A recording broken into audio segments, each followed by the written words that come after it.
बल्कि हमारे दादा दादी हमें बताते हैं, वो सिखाते हैं कि पहले जमाने में जब लड़के की सगाई तय हो जाती थी तब लड़की लड़के का मुख तक नहीं देखती थी।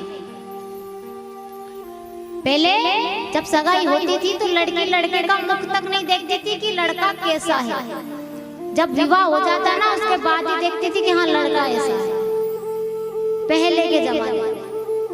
और आजकल तो सगाई तय हुई नहीं तो घूमने पहले निकलते, पहले ही घूमने चले जाते हैं। तो ये अपने हाथ में है, पहले के पूर्वजों ने जो चलाया है अगर उसी रीति पर अगर चलेंगे, जो भगवान ने हमें संस्कार दिए हमें बताया है उस हिसाब से अगर हम चलेंगे तो जो रिश्ते टूट रहे हैं ना वो रिश्ते कभी टूटेंगे नहीं, वो रिश्ते बचेंगे। कई ज्यादा रिश्ते टूट रहे हैं और इसी कारण से टूट रहे हैं। वो क्यों टूट रहे हैं? क्योंकि जब शादी होती है ना, विवाह होता है, तब 5 घंटे चाहिए बैंड बाजा में नाचने के लिए, डीजे में नाचने के लिए 5 घंटे, संगीत के 3 घंटे, पार्लर में जाने के 2 घंटे, सारी रस्म करने के लिए 4-4, 5-5 घंटे। और जब फेरे पड़ते हैं ना तो पंडित से कहते हैं पंडित जी 5 मिनट में फेरे हो जाने चाहिए। 5 मिनट नहीं लगना चाहिए, हर कार्य में तो 3-3, 4-4 घंटे। और जब फेरे का समय आता है तो 5 मिनट में फेरे हो जाने चाहिए। पंडित जी भी सोचते हैं कि मेरे को क्या लेना है, और सही मंत्र पढ़ते हो तो उल्टे मंत्र पढ़ देते हैं। और उसके बाद जब कहते हैं कि रिश्ता टूट गया, कि रिश्ता टूट गया, तो आपने हर कार्य में तो आपने 4-4, 5-5 घंटे लगाए।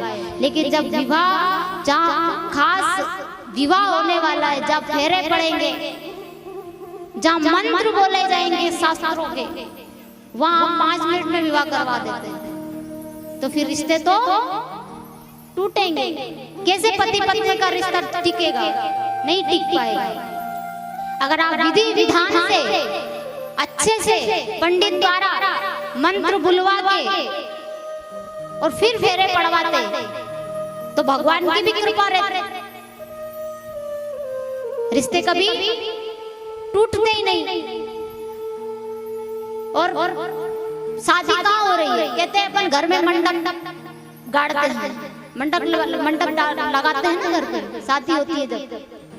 मंडप आपने लगाया घर पर और शादी कर रहे हैं आप गार्डन में जाकर, बढ़िया मंडप सजाते हैं और आपका घर का जो मंडप है वो तो सुना ही रहेगा। कहते हैं महाराज कि जिस घर में बेटी का जन्म होता है, जिस घर में बेटी का जन्म होता है, उसी समय अपने घर में एक यज्ञ का शुभारंभ हो जाता है। एक यज्ञ का शुभ आरंभ हो जाता है जिस घर में बेटी का जन्म होता है। कौन सा यज्ञ?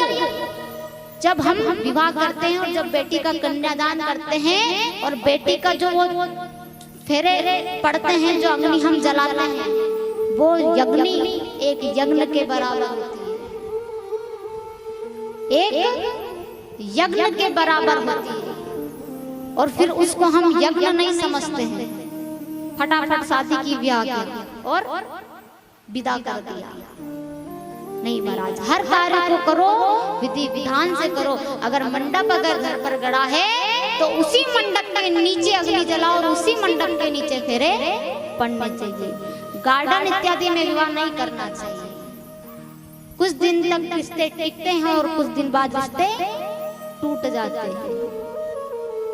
इसलिए अगर रिश्तों को जोड़ना है तो विधि विधान से, नियम कानून से अगर आप विवाह करवाएंगे करेंगे तो रिश्ते कभी भी नहीं टूटेंगे, हमेशा रिश्ते बंधे रहेंगे।